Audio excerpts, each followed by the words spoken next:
What is going on YouTube? I had meant to make a couple videos in between the last one on this and now aircraft related, but I was just super busy with class and didn't get a chance to. You didn't ask. In this video, I'm gonna continue on my GS project. I need to get I'm calling it the belly pan. That's gonna go underneath here, underneath the seat. It's gonna hold all the electronics and the wiring harness, which I need to design and build in another video, but that's besides the point. In the last video, I kind of made this back tail cowl. So first things first, I'm gonna get that cowling off because it's just gonna be in the way moving forward. So I'm gonna get that off and then I'm gonna start making this new piece. Stick around. Okay, now that I have that off, you may remember this piece from the last video. And basically what I did is I just took some cardboard and I laid it all out. Oops, sorry. I laid it all out slowly but surely, fitting it into place. It's actually going to go on the bottom, but I'm laying it on the top so you get the idea.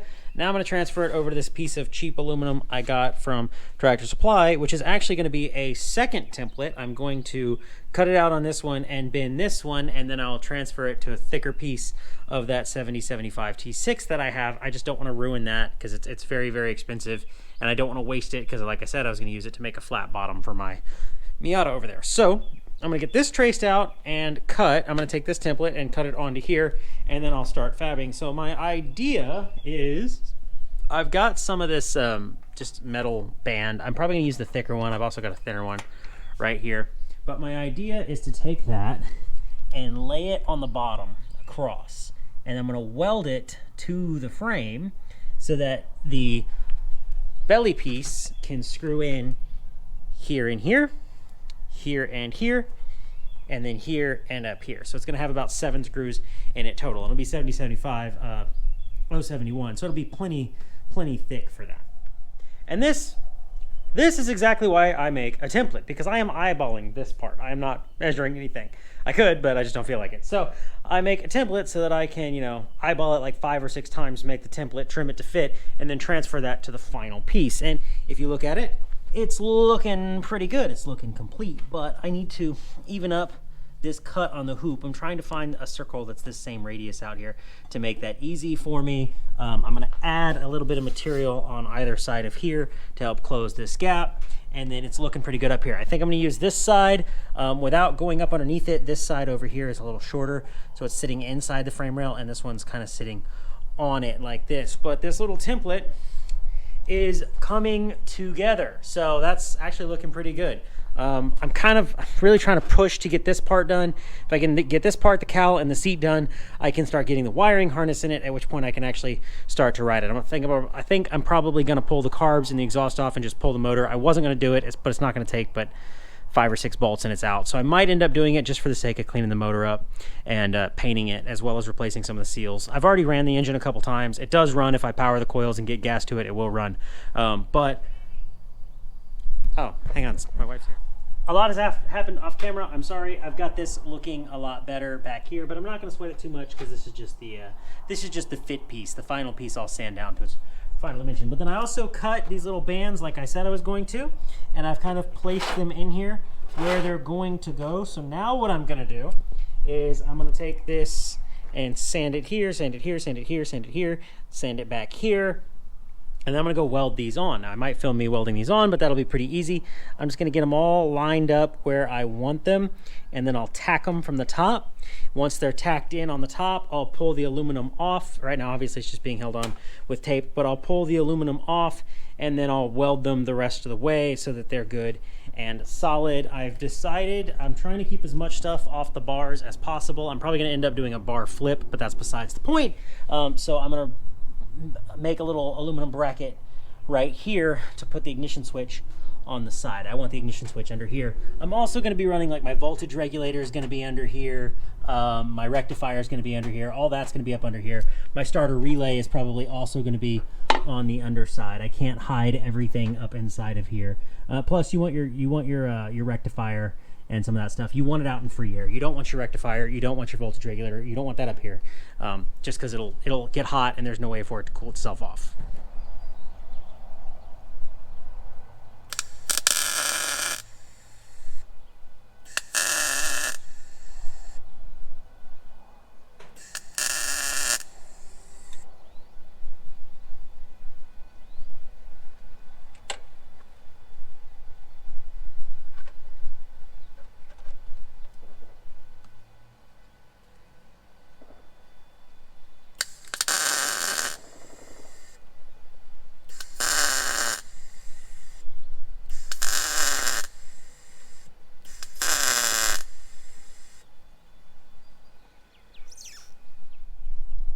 Okay, all of the tabs are cut and welded in. I got them clecoed. I messed these two up.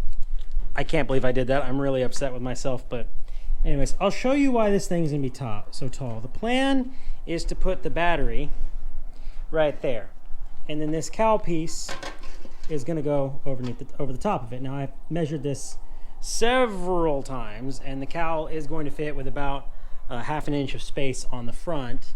Then if I grab the old license plate from when it was an Oklahoma motorcycle, the license plate is probably going to go down right about there, like that. I'll put the license plate here at a little bit of an angle such that if the wheel kind of comes up, it doesn't inadvertently hit it. Of course, I might pull the shocks out and just make sure, figure out what angle I'm going to do this on. I could always do it like this, next to the wheel, but I don't like a vertical plate. I'd like to keep it sort of, you know, normal. And that'll also help as a fender, you know, help keep some of that dirt and stuff off of my back. For the taillight, I do have one of those curved Cafe Racer taillights, but I'm actually just going to stick it across the top of the plate and leave it on there like that. But there you go. This stuff is starting to come together. I'm going to cut these down. I don't need them this wide anymore. I'm going to cut them down. I'll leave enough room so that the screws have something to bite. And then I'll take this piece off and I'll start transferring everything to the thicker 7075. What a Chad. My son insists on driving his truck. By his truck, I mean he insists on driving us into town to get a drink. Anyways, this is done. I sounded like Doug DeMuro just then. This is a GS550, but no, this part is done. I got these trimmed down. I drilled and tapped these screws just like I did before.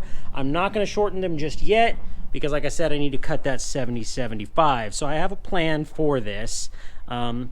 I'm going to go ahead and load this thing up in my truck, and I'm going to take it to work with me, and I'm going to cut the 7075 at the sheet metal area at work. It'll just be a lot easier. I can pull this template out there. I can do it. So I'll just go to work extra early in the morning to get that part done, if that makes sense. So anyways, that's probably going to do it all for this video. I know I've got quite a lot of time filmed on this one. If I lean down here, you can see the underside of this. I think it looks pretty good. I gotta pull this tape off. But I think it looks pretty good. Like I said, I'm gonna end up using the 7075. That's 071.071 thickness, so it's a lot thicker than this. Anyways, I'll put my voltage regulator and all that stuff on the bottom. That 071 is also thick enough that I can countersink screws into it, and so they'll look nice and flush. But at any rate, it's coming together. I'm trying to get this thing to a point where I can actually ride it. I'd like to ride it before summer, but we'll see. I'm probably going to go ahead and pull the engine out at some point and vapor blast it and then paint everything just to clean that up. I know it runs. I know I said that earlier, but I love this bike. These things are a labor of love. I'm in a mood today because one of my favorite old motorcycles, not a cafe racer, just one of my favorite old motorcycles is the Honda CB750. And I could make an entire lore video on the Honda CB750 and why it's so special and why it's considered to be the start of the big four-cylinder race between the Japanese manufacturers, but you're probably not interested in that. But anyways, I had an opportunity to buy one. It's about 2.5 hours away. I saw it on Friday morning. I sent the person a message like Friday at 10 o'clock in the morning, and I didn't hear back from them, and I was like, please, please, please, I want this thing. And then they ended up selling it that afternoon. So they probably had somebody coming, but of course it had been listed for like 2 weeks. Leave it to Facebook to show me something the day it sells. And it was perfect. It's $1,800 with the title. It was really nice. It just needed a wiring harness, but they already had a wiring harness in a box. Anyways, I'm venting at this point, but this is done for this video. Next video, I'll probably be skipping making the official part out of the 7075 because you're probably not interested in that.